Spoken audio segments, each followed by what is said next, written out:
किसी को चोट नहीं पहुंचा सकती है। नहीं, तू जानता है ना नहीं तुझे क्या हो गया है?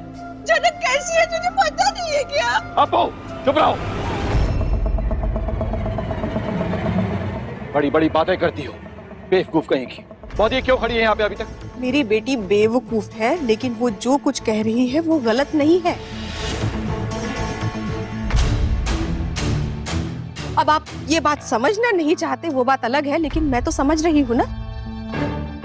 और हाँ, मैं ये मानती हूँ कि झनक ने ये नहीं किया। और अंजना की बातें सुनकर अब सभी परेशान है।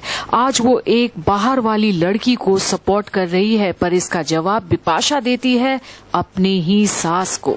आपके मानने या ना मानने से कोई फर्क नहीं पड़ने वाला। पुलिस को अपना काम करने दीजिए, वही साबित करेंगे।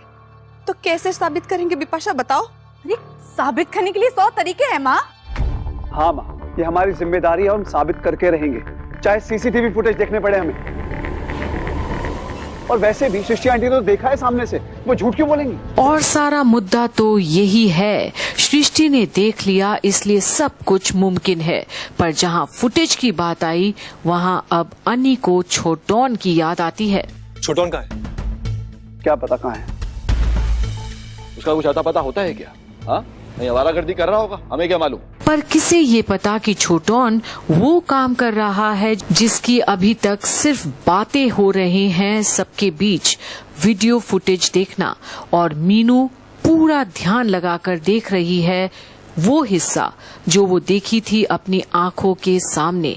पर अब छोटोन उससे थोड़ा डिस्टर्ब करता है। बहुत स्मार्ट है आप तो। बस उस दिन वो वीडियो रिकॉर्ड कर लिया होता ना तो। हाँ मैं स्मार्ट हूँ, बस मेरे आसपास वाले लोग स्मार्ट नहीं, ये वही प्रॉब्लम है। किसकी बात कर रही हैं आप? उसी की बात कर रही हूँ जिसकी वजह से मैं यहाँ पे आई हूँ। और बार बार एक ही सवाल क्यों पूछते हैं आप मुझसे? एक्सीडेंट था वो, मुझे नहीं पता था वहाँ पे ऐसा कुछ होने वाला है। आप भी थे ना वहाँ पे, आपने क्यों नहीं देखा? आप आंखें बंद करके चलते हैं। देखिए आप ना मुझसे ऐसे बात नहीं कर सकती। करूंगी। आप भूल गए, आप गिड़गिड़ा रहे थे मेरे सामने। बहुत आपने हेल्प करो बोला, इसीलिए मैं यहाँ पे आई हूँ। ओह, मतलब आपको नहीं आना था। उस बेचारी झनक पर इतना बड़ा इल्जाम लग गया। वो कर लेती मैं हैंडल।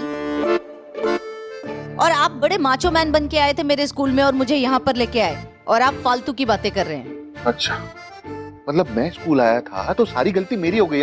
हाँ, अब चुप करिए, मुझे फोकस करने दीजिए। ठीक है, करी।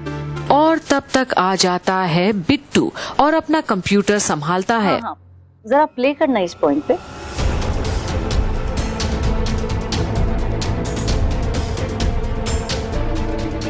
और अब वही फुटेज दिखाता है जो उन्हें चाहिए।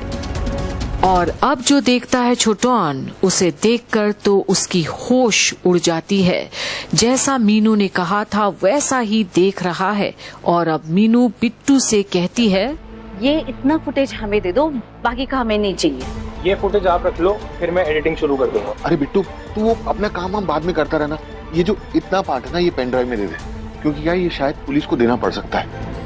अभी तक उन्होंने मांगा नहीं है, बट पता नहीं कब किस चीज की जरूरत पड़ जाए। छोटंदा, पुलिस घर तक आ गई थी क्या? अरे बिट्टू, आग लगी थी, पुलिस पूछताछ तो करेगी ना। अरे तू टेंशन क्यों ले रहा है? तेरा नाम नहीं आएगा। नहीं, वो मैं पुलिस के नाम से ना कांपने लग जाता हूँ। तुमने कुछ किया नहीं याना? नहीं, मैंने कुछ नहीं किया। तू देख फुटेज है, चल। और अब फाइनली बिट्टू फुटेज देने के लिए तैयार होता है और छोटोन और मीनू वहाँ से जाते हैं। पर बिट्टू के भी मन में कई सवाल हैं छोटोन को लेकर। ये मैडम कौन है जो छोटन दा के साथ कंधे से कंधा मिलाकर लड़ रही हैं? बड़ी गुस्से वाली लगती हैं। छोटन दा की हर बात पर बैंड बजा रही हैं। खैर, मुझे इस मैटर में नहीं फंसना भगवान, मुझे दूर रखना सबसे। पर इसी वक्त घर पर तूफान आया हुआ है अन्नी के मन में और वो बाहर जाने वाला है। पर तनुजा, कहाँ जा रहे हो अन्नी? Police station. मुझे देखना है क्या एविडेंस उनके पास। झनक को लेके गए हैं ना, तो सबूत होगा उनके पास। देखिए, मैंने अर्शी से वादा किया है कि मैं उस कसूरवार को सजा दिलवा के रहूंगा। अब घर बैठ के तो वो पूरा नहीं कर सकता ना। अनिरुद्ध, वो कितने बड़े से बड़ा डिफेंस लॉयर ले आए मेरे सामने, पर मैं उसे जेल से बाहर नहीं आने दूंगा। और शुभो की बात सुन अब अनी को जल्दी अपनी प्लानिंग करनी है। उसे इस वक्त सिर्फ छोटौन चाहिए और फुटेज, पर वो निकले कैसे परिवार से बाहर बिना शक के। पर अगर झनक ने अगर सही में ये सब कुछ किया है तो आपको ये करने की क्या जरूरत है? उसका जुर्म अगर साबित हो जाता है तो कानून उसे वैसे ही सजा दे देगा।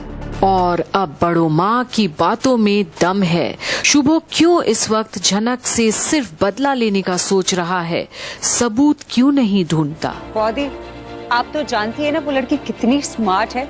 अपने रंग ढंग से किसी भी बिग शॉट लॉयर को वो इन्फ्लुएंस कर देगी। लेकिन वो ये बात नहीं जानती कि ये केस अनी के बाबा लड़ेंगे। और ये बात सुनकर अनी हैरान है। अब कैसे चलेगा वो अपनी चाल बिना शक के? और हमारी अर्शी को किसी भी तरह इंसाफ दिलवाएंगे। और ये सब सुन अब अनी समझ गया कि झनक के लिए ये मामला कितना कॉम्प्लिकेटेड हो सकता है, क्योंकि और अगर काकू ये केस लड़ रहे हैं तो वो लड़की बच नहीं सकती। और अब सबकी बातों के बीच अब अन्नी का दिमाग चल रहा है कैसे मिलने जाए वो झनक से बिना परिवार में शक पैदा किए। पर लाल भी अब यही कह रहा है कि कोई नहीं बचा सकता अब झनक को, कोई लॉयर नहीं लड़ेगा उसका केस। पर अनी वो परेशान है। अरे कौन लड़ेगा उसका केस? अब कोई नहीं बचा सकता उसे। बार बार इस केस के बारे में बातें क्यों हो रही हैं? किसी को डाउट है मुझ पे? नहीं काकू। अनिरुद्ध, तुम पुलिस स्टेशन नहीं जाओगे। तुम्हें पहले भी वार्न किया था, इस सब में तुम नहीं पड़ोगे। बस। नहीं बाबा, जाना है मुझे जानना है पुलिस के पास क्या एविडेंस है, क्या सबूत है उनके पास। मुझे जानना है अर्शी की हालत किसने की है।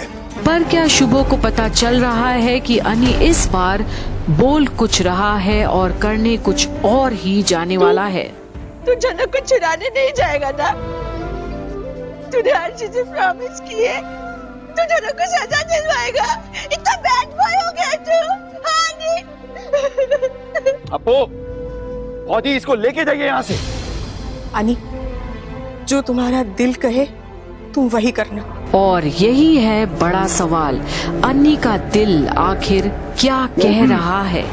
हमारे बेटे का दिल क्या कहता है इसकी टेंशन आप मत लीजिए, हम हैं अभी, मरे नहीं हैं। पर कहीं ना कहीं आज बड़ो माँ अन्नी के सामने आज पहली बार अपनी मन की बात रखती है, ताकि अन्नी को पता हो कि झनक बेकसूर है और अब उसे रास्ता निकालना है झनक को बेकसूर साबित करने का। पर वो कैसे करेगा, देखते रहिए। अगर अब भी आपकी आंखें नहीं खुल रही है ना, तो कभी नहीं खुलेगी। रिश्तेदार आप हमारी है, लेकिन तरफदारी उस लड़की की कर रही है। हद होती है, हद होती है।